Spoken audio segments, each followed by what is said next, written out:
This might be the first and last video of this series because I think I might forget this actually exists, but I guess this is part one of my slightly traumatic stories. So everything actually started out great. My mom signed me up to make a cake on a random Friday. She warned me that the sign up is from 5 years old and there might be some people younger than me, and she said, you know how you feel about younger people. And I just smiled awkwardly, honestly. And then the actual Friday was one of the worst days of this year. We were going to go pick up a calligraphy piece from a museum that I wrote. Check out that post later.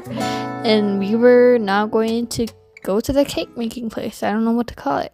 This is where things started going severely downhill.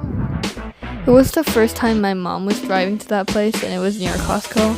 And the line on the actual road took up one whole lane, and there were 3 lanes in total. So now there were 2 free lanes, right?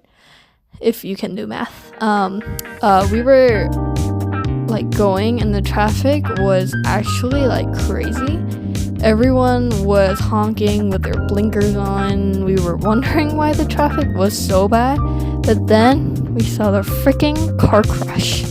It was taking up 2 free lanes, and you math geeks know what that means.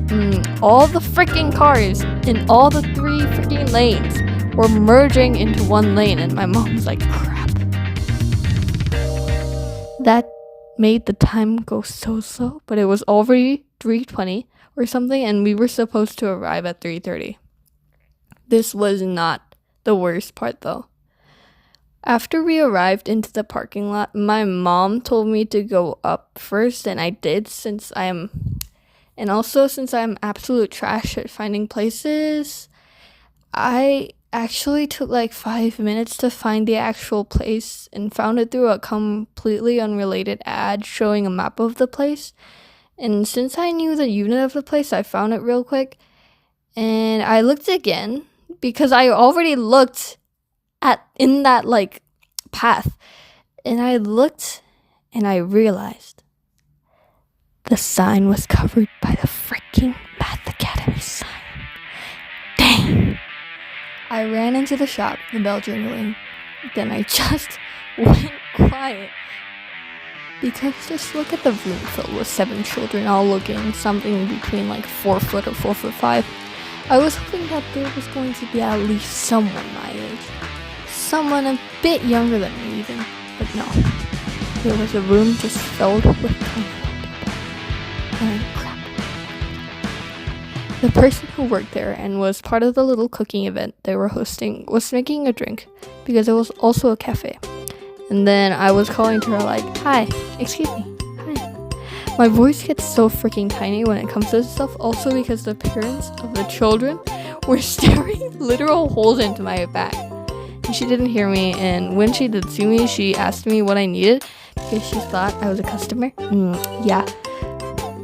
But that part about being tall. Hi. So I said, hi, event? And she asked my name and brought me into the room. The room was as loud as I anticipated it would be. Shrieks of little children and yells.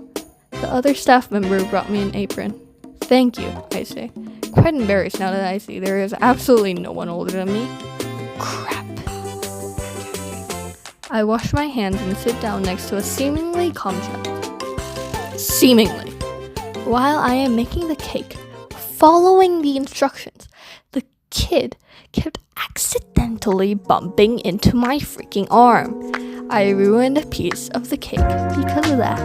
Crap! We left the event with a picture, and we go out to the parking lot. The cake starts melting because if it's not in a perfectly air-conditioned place, which a parking lot is not, it will start melting because of the whipped cream. My mom tells me to hold the cake because the parking lot exit is very steep and all. The cake melts and collapses inside of the box, also because I accidentally shook the box and the steepness and the heat and all that. So crap can 5. At this point, we're just tired and we start laughing like crazy maniacs. Anyways, that was my slightly traumatic story, and here are some pictures from the places.